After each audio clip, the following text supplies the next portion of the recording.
छाया, तुम्हारी माँ ने कैसी साड़ी दे दी है? रंग तो बिल्कुल भी चटकीला नहीं है। ऐसे हल्के रंग साड़ी मुझे तो बिल्कुल पसंद नहीं आती और ना ही मुझ पर खिलती है। अब तेरी साड़ी को ही ले लेती हूँ। अगली बार से गहने रंग की साड़ियाँ भेजे, अपनी माँ से कह देना। अपनी सास शांति जी की बात सुनकर छाया ने हाँ में सिर हिलाया और चुपचाप बैठी रही। उसके चेहरे पर उदासी थी। इतने में छाया के ससुर किशोर जी आए और बोले, अरे शांति, ये साड़ी का बोली तुमने? बड़ी सुंदर लग रही है। इसका रंग तो देखो, कितना अच्छा सलीकेदार है। तुम पर ये बहुत अच्छी लगेगी। कल मुकेश के नाती का जन्मदिन है, हमें बुलाया है। यह साड़ी पहनकर चलना, अच्छी लगोगी। किशोर जी की बातें सुनकर शांति बोली, ये साड़ी खरीदी नहीं है, ये सब छाया के मायके से आया है। आपके लिए भी कपड़े भेजे हैं, ये देखो। किशोर जी ने कहा, अरे वाह, ये कपड़ा तो बहुत अच्छा है। हमारी समधन की पसंद बहुत अच्छी है। उनकी पसंद के कपड़े हमें बहुत अच्छे लगे। अपने ससुर जी की बात सुनकर छाया की उदास चेहरे में मुस्कान आ गई और अपने ससुर को मन ही मन धन्यवाद कहने लगी। छाया के पिताजी छाया को बहुत ही छोटी उम्र में छोड़कर चले गए थे। माँ ने ही संभाला और उसकी बहन के लालन पोषण की और उसकी माँ ने भी कभी कोई कमी नहीं छोड़ी। उसके परवरिश में कोई कमी नहीं रही। पिता के प्यार के लिए हमेशा तरसती रही। किशोर जी दिल के बहुत साफ और अच्छे व्यक्ति थे। उन्हें पता था कि छाया बिन बाप की बेटी है। वे हमेशा छाया के लिए हमेशा खड़े रहते थे।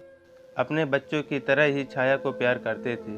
छाया भी पिता को पाकर बहुत खुश थी, पर ससुर और बहू के रिश्ते की वजह से असमंजस की दीवार हमेशा उनमें बनी रहती, जिसकी वजह से छाया कभी भी उनसे खुलकर बात नहीं कर पाती थी। छाया की ग्रेजुएशन तो पूरी हो गई थी, पर वह आगे और पढ़ना चाहती थी।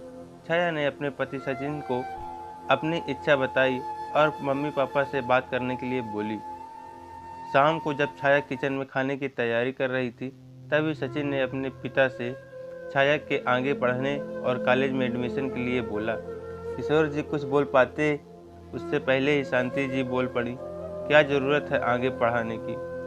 बहू को हमें कौन सा नौकरी करवानी है? तेरी अच्छी खासी कमाई है बेटा, और तेरे पिता की भी पेंशन मिलती है। पैसे की कोई कमी नहीं है हमारे घर में। बस घर को ही अच्छे से संभाल ले, इतना ही काफ़ी है हमारे लिए। घर को संभालना भी कोई आसान काम नहीं होता, उसी पर ध्यान देना चाहिए। सास की बात सुनकर छाया की आंखों में आंसू बहने लगे। उसे बहुत कष्ट हुआ। शांति की बात पूरी हुई तो किशोर जी ने बहू को अपने पास बुलाया और बोले, छाया बेटी, तुमने बहुत अच्छा फैसला किया है। तू जितना चाहे उतना पढ़ सकती, हम तुम्हारे साथ हैं। अपनी सासू माँ की बात का बुरा मत मानना, ये अच्छा नहीं बोलती, लेकिन दिल की बहुत अच्छी है। मेरा दोस्त प्रिंसिपल है, शहर के सबसे अच्छे कॉलेज में कल ही तुम्हारे लिए एडमिशन की बात करता हूँ। और शांति, ये फैसला मेरा है। हमारी बहू आगे पढ़ाई भी करेगी और अगर वह चाहेगी तो नौकरी भी करेगी। जैसे हमने अपने बच्चों की हार्दिक इच्छा को पूरा किया है, वैसे ही हम अपनी इस बेटी की इच्छा को भी पूरा करेंगे। अपने ससुर की बात सुनकर छाया बहुत खुश हुई। अगले दिन किशोर जी छाया कॉलेज एडमिशन के लिए फॉर्म ले आए थे।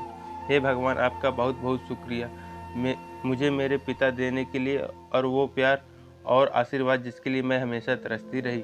मंदिर के बाहर खड़े किशोर जी छाया की बात सुनकर मन ही मन कह रहे थे, धन्यवाद भगवान, मैं एक बच्ची के चेहरे पर खुशी ला पाया। ऐसे ही हमेशा पिता का प्यार देने की कोशिश करता रहूँगा।